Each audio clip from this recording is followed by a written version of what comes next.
we're in South Central. How did it come to be where Councilman Curran D. Price Jr. reached out to GUARDaHEART?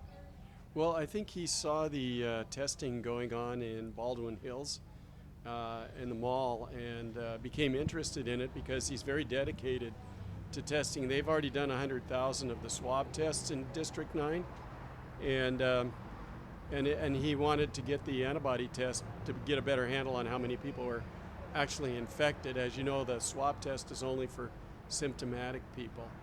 So Now, the antibody test was popular in Baldwin Hills, and give us a brief update on what the percentage of people that came in were testing positive, and how did that testing go just a month ago? You know, the testing went extremely well. We had it set up so it was mostly by appointment.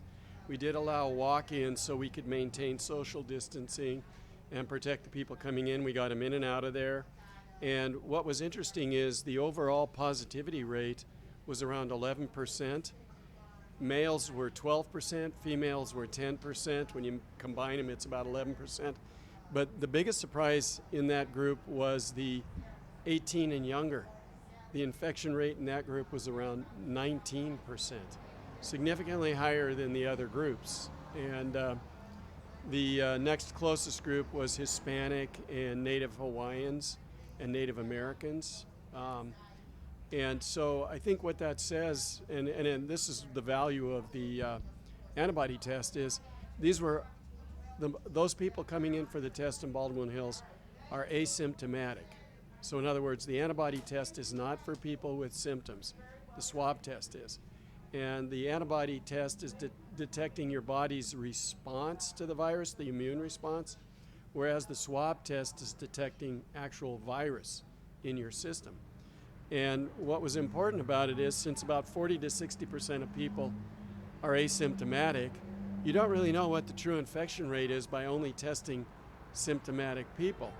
So it turns out that, you know, that overall 11% rate is very important, because in that younger than 18 group with a 19% infection rate, we know that they are doing what young people typically do, which is, I'm invincible, I'm going to live forever, I don't have to protect myself, I'm going to party and not be very careful, you know. And the other thing that's kind of significant about that is that these young people do very well with the infection. The majority of them will never even know it, but they can go home and infect their older people in their family, that sort of thing. So it's important from that data to know that we have to go in and educate the younger crowd to be really careful, mainly not so much for them, but to protect their parents and their grandparents and things like that. So If we increased antibody tests in the state, could we get to a better tier opening here in Los Angeles? yeah, so the interesting thing is that as you do antibody testing, we determine that the actual number of people infected is significantly greater than what's being reported, because we're primarily focused on symptomatic people. And that has a couple of implications that are actually very positive. One, it demonstrates that the death rate is relatively low. The more people you identify that are infected, the death rate actually goes down, because we know there were this many infections and this many people died. Whereas if you're only testing symptomatic people, it's a very much smaller pool of people. And so we're learning that the virus, while it is very infectious, is not as infectious as some other viruses, like the measles virus is maybe 8 or 9 times more infectious. Why are there not more GUARDaHEART Foundations out there doing these antibody tests? What's the reason? Well, there's a couple of things, and let me just expand on the antibody tests and why it's important first, and then I'll tell you why that occurs. We're looking, you know, we're waiting for a vaccine, and there's a lot of resistance to the vaccine because it appears to be rushed, and there are people that just don't like vaccines, and we needed to do something before we got to the vaccine. So we've learned a lot about how to treat people. You know, currently we have about 41,000 unused ventilators. ICUs are not full. People are not going into the hospital. They're doing very well. We have unique treatments like President Trump received an artificial antibody, not made by his body or anybody else. They manufactured it in the lab and gave it to him, and it worked very well. There are old drugs that are working. So the reason I mention that is because there is this concept of herd immunity. In other words, you get to the point where there are so many people that have antibodies or have experienced the virus that the virus can't jump from one person to the next. There's just nobody left to infect. And there's an argument among epidemiologists about what level that should be. What was most encouraging to me is a number of studies have now shown that if you've had the common cold, which is a coronavirus, that about half the population will have T cells in their body that are already capable of attacking the virus. And that explains why a lot of people don't get symptoms. They may not even get antibodies because they don't need them because the virus gets cleared by those T cells. Now, if you've had the infection, 100% of those people have T cells. And they also have, most of the time, B cells that make antibodies, which are kind of like bullets that shoot the virus directly. And there is some concern that these antibodies last about 4 months and then they tail off. They have a half-life of about 73 days. But what's interesting is your body does not waste energy making something that doesn't work. And you have memory B cells and memory T cells that are kind of quiet, but if that virus gets back in your body, they boom, shoot back up and start attacking the virus and making antibodies. So the latest papers, there was one this week out of Harvard, shows that it's very likely that we have a significantly lasting immunity if you are infected with the virus. So this antibody testing is very important. And there's one other area of concern which revolves around, can you be reinfected if you've got antibodies? And it relates to these people that appear really healthy. They don't have any comorbidities like obesity or diabetes, but they get deathly ill. And it wasn't until a paper published within the last 2 weeks identified that those people, or a significant number of them, appear to have a defect in their immune system that is specific for a compound called interferon. Interferon targets viruses, and they have a genetic defect, some of them, many of them actually. And then there's another group of people who are making antibodies to interferon, not the virus, so they're attacking their own body.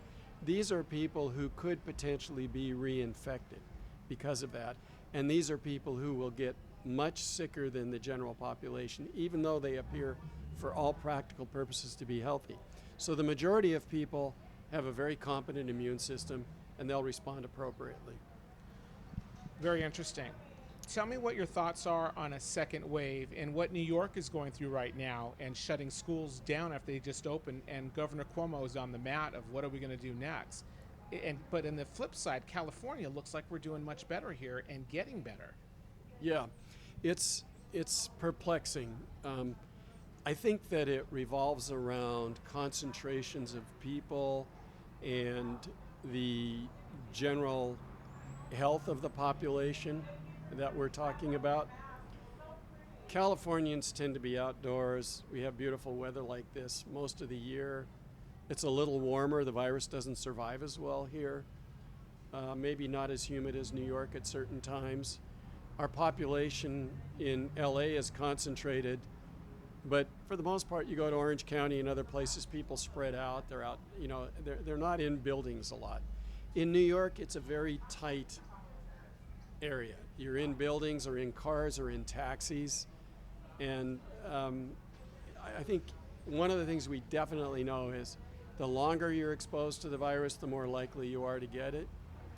I'm not sure what a second wave really means. I think basically, if you remember, the social distancing and the lockdown was not intended to stop the virus. It was intended to slow the virus down until we got our capabilities in the hospitals to take care of it. And So the virus is going to run its course through the population until a vaccine occurs. The majority of people who get the virus will do fine. Some of them may have longer term consequences. They may be this group that has maybe not the best immune system.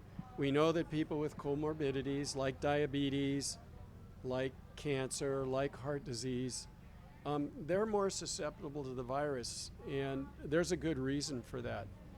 The virus likes the lining of your arteries. That's where most of the binding sites are for it. If you have diabetes or cardiovascular disease, autoimmune diseases like rheumatoid arthritis, the lining of your arteries is not healthy. Okay, you have insulin resistance. It's more likely to become inflamed and damaged. So we know that's why those people are more susceptible. But they're more susceptible to other viruses like the flu virus. So, during a flu epidemic, the heart attack and stroke rate goes up. So in general, viruses damage your body. Your body can normally repair it. If you have comorbidities that I just described, your body is more easily damaged and will get damaged more severely. So that all makes sense. What encouragement do you have to get the public here in South Central to come down to get tested? So number one, we want you to help your community, because getting tested will give us a better handle on what the true infection rates are in this community and what public health measures we need to take. But the other thing is, it's good for you, because most people that get infected will not know it, and you need to know whether you've been infected in the past, because that will allow you to know whether you have some level of immunity. But the thing that I think is most important is you shouldn't be afraid to come in here. We are a not-for-profit foundation. We're here to protect your health. We don't report to any federal law enforcement agencies or anything like that. We do report to CMS and to the State of California Public Health Department only for tracking infection rates in the community, and that's so that we can better inform you and educate and learn what we need to do to get this thing over so we can all get back to a normal life. Okay? Thank you, Doctor. Thank you.